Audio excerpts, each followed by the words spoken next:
राजतोगी को गिरफ्तार कर लिया है। पुलिस के अनुसार ये गिरफ्तारी पीड़िता की शिकायत पर दर्ज एफआईआर के आधार पर की गई। घटना 10 दिन पहले आया था, उसके बाद ऐसे ही कुछ हुआ नहीं था, बस सब्जी लेने गई थी, उसमें ही चिल्लाना विल्लाना हो गया, वो सब हो गया। उसके बाद लड़की लोगों को सेक्सुअली असॉल्ट करता है, लड़का मालिक जो है वो सेक्सुअली असॉल्ट करता है, लड़की लोगों को पूछता है कि तुम अपना बॉडी देगा कि नहीं, और ऐसे ही पेट पे भी छूता है।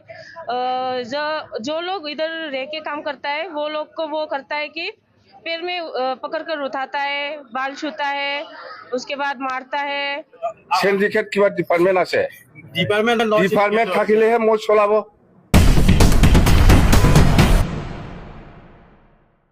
Syndicate गोदोबो दङमोन दिनैबो दङ Syndicate जोबाखै आरो Syndicate बन्द जानांगौ होननानै रायजो राजानि सार्थाव जोङो दिनै खावलायदों आरो दाबि दैखांदों। BTC কোনো Syndicate নাই, BTC टोलगेट है आसे नहीं कोट कोट आसे टोलगेट गोसाईगाঁৱত একটা আছে পাটগাঁৱত একটা আছে আৰু এই বিজনিত একটা আছে বিটিসি ক্রস করে হিতুয়ে टोलगेट কয় कौन है ये लोग कहां से आते हैं खुलुमबाय रायजोफोर गिबिसिनथाराव फिथां खेबल' इउटुब चेनेलनिफ्राय रायजो राजा बयनिसिमबो दिनैनि बेलासि समनि गोजोननाय जासिहरग्रोनाय जाबाय। स' रायजोफोर दिनै आङो फुङावहाय भिडिअ बानायनो हायाखिसै, मानोना आं बेरायहैदोंमोन नालाय, बेनिखायनो आङो पलिटिक्सनि भिडिअखौ लाबोनाय जायाखै। दिनै जों आरोबाव सावरायलायबावनोसै, आंनि गोसोनि साननायखौ नोंसोरजोंहाय शेयार खालामलायबावनोसै। गिबिसिनथारावहाय नैबे मोख्रा जाथि, जायखौ आं मोख्रा जाथि होननानै बुंदोंना, बेलाथिनि बाथ्राखौ जों एसे खोनासंग्रोगोन, बेनि उनाव आं फंनैसो बाथ्रा बुंगोन। नैथियावहाय थगायसुला बिक्रम दैमारि बिथांनि सायावबो जोङो माखासे बाथ्राखौहाय सावरायलायनाय जागोन। गिबियावहाय आं इन्ट्र'आव होनाय जाखाबाय रायजोफोर। थामथियावहाय रायजो राजा नोंथांमोन, जोङो क'क्राझारनि मोनसे सुरुजनि नोगोर स्ट'रावहाय जे सासे मालिकआ बर' लाइमोन सिख्ला आरो बर' आइजोफोरखौहाय सेक्सुवेल हेरेसमेन्ट खालामनायनि माखासे जों भिडिअ नुदोंमोन, बिनि सायावबो जोङो एसे सावरायलायगोन। बे समाव खोनासं एन नायजाबा मा बुंदों। साननैसोनि सिगाङावहाय जोङो बिटिसिनि चिफ मानगोनां हाग्रामा महिलारि सारनिसिम गांसे मेम'रेन्डाम गथायनाय जादों। गांसे माने गोसोखां बिलाइ जोङो गथायनाय जादों। इउनियन अफ एक्स एनडिबिनि जानानै गांसे मेम'रेन्डाम बिटिसिनि चिफ मानगोनां हाग्रामा महिलारि सारनिसिम गथायनाय जादों। जोंहा एक्स एनडिबि हिसाबै माखासे पेन्डिं माने इस्युसफोर दङ। बे पेन्डिं इस्युसफोरखौ जाहाथे हाग्रामा महिलारि सारा मावफुंनानै होयो, बिनि थाखायनो जोङो खोब माने गोथौयै फोथायनानै आरो जोङो गोसो गोथारै मावफुंनानै होजागोन होननानै आसा खालामनानै जोङो इउनियन अफ एक्स एनडिबिनि जानानै गांसे मेम'रेन्डाम हाग्रामा महिलारि सारनिसिम गांसे गोसोखां बिलाइ गथायनाय जायो।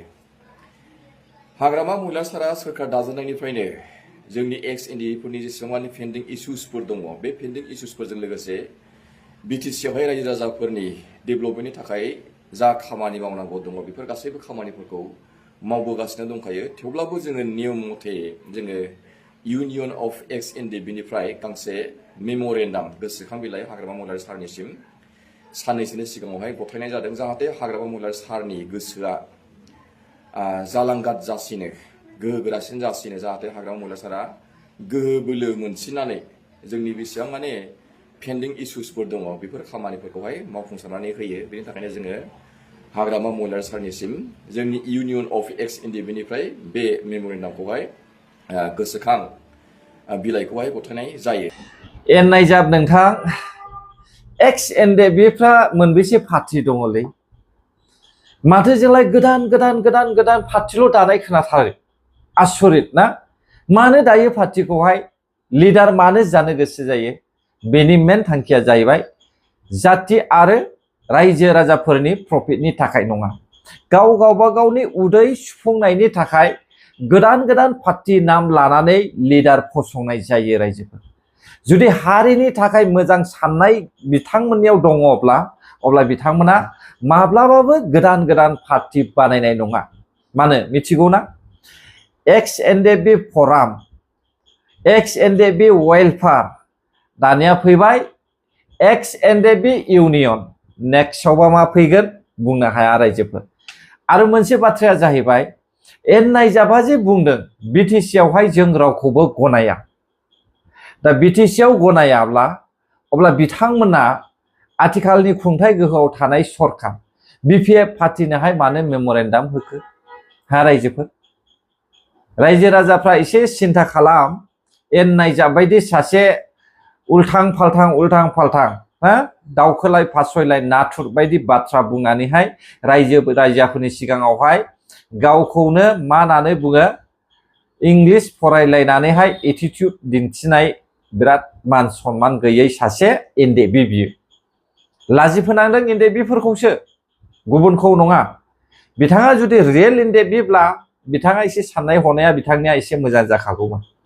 नाथाय नोंथां एन नायजाब आरो एक्स एनडेबि इउनियननि जेसेबांनाखि सापर्टार्स नोंथांमोन 5 बोसोर खुगा हासिनानै था। एनडेबिफोरनि केसआ सुस्रांजायो ना एनडेबिफोरनि मा होनो रिहेबिलिटेसना जायो ना बिथांमोननि जेंनाया क्लियार जायो? नेनानै था 5 बोसोर। 5 बोसोरसिम हायोब्ला गोदान पार्टी दानानै बिपिएफनि सीएम खौहाय सापर्ट खालाम, फैसा मोनगोन रायजोफोर। ना मा बुङो रायजोफोर? नैथियाव फैदो बिक्रम दैमारि। इन्ट्र'आव आं सिगांनो दिन्थिनानै होनाय जाखाबाय। दा बिक्रम दैमारिया सिन्डिकेट होननानै बुङोब्ला मा बुजिगोन? निश्चय बिथाङा मिथियो। सिन्डिकेटनि सोमोन्दै बिक्रम दैमारिया मोजाङैनो मिथिगौ।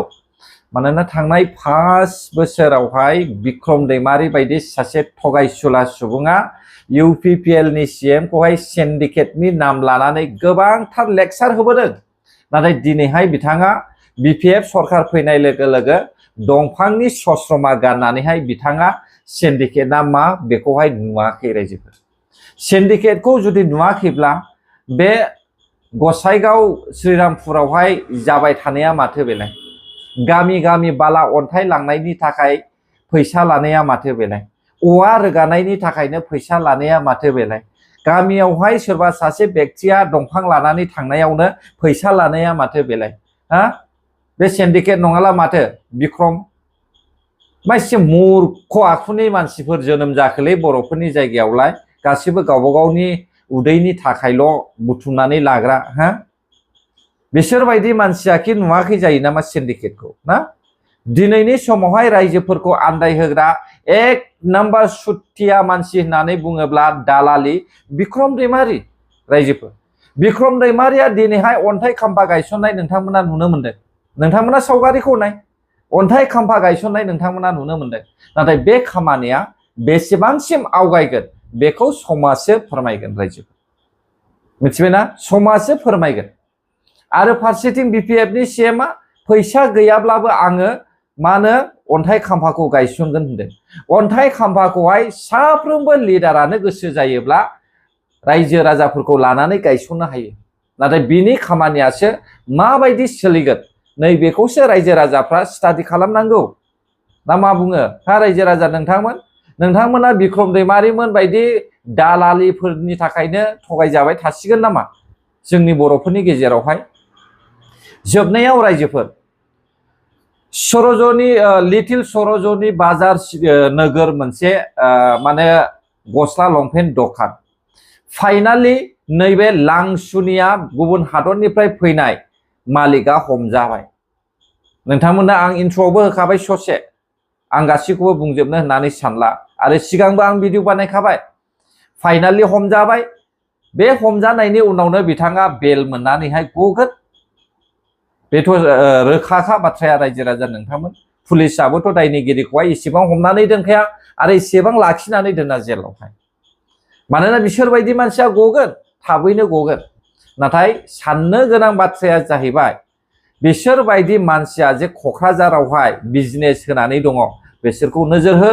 आरो बर'नि जे जोंनि बर' हारिनि लाइमोन सिख्लाफोर आरो बर' हारिनि आइजोफोर बिसोरखौहाय जुदि बेबायदि खालामनोहाय सेस्था खालामदोंब्ला पार्मानेन्टलि बन्द खालाम। आरो जोङो नुनो मोनदों बिसोरबायदि मानसिनि थाखायनो जोंनि बर'नि लाइमोन सिख्लाफ्रा गावसोरखौनो मालाबानि समावहाय जिउ बावनांगौबो जानानै फैदों। आरो माब्लाबानि समावहाय हाराहास्ति खालामनानै नासयजादों होननानै जों खोनाखादों। अब्ला बेबायदि मानसिफोरखौहाय एसेग्राब लायदा हो।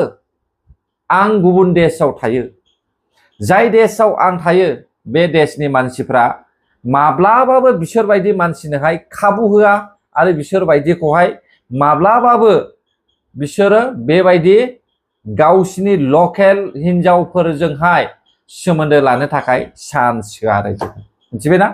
मानोना बिसोरो बिजनेस खालामनो फैयो आरो बिजनेस खालामखांनायनि उनावहाय लकेलनि आइजोफोरखौहाय नासयनानै हाबा लाफ्लानानैहाय धोन सम्पति लाफ्लानानैहाय इयुनावहाय बे आइजोखौहाय गारनानै गावबा गाव देशआव खारलाङो।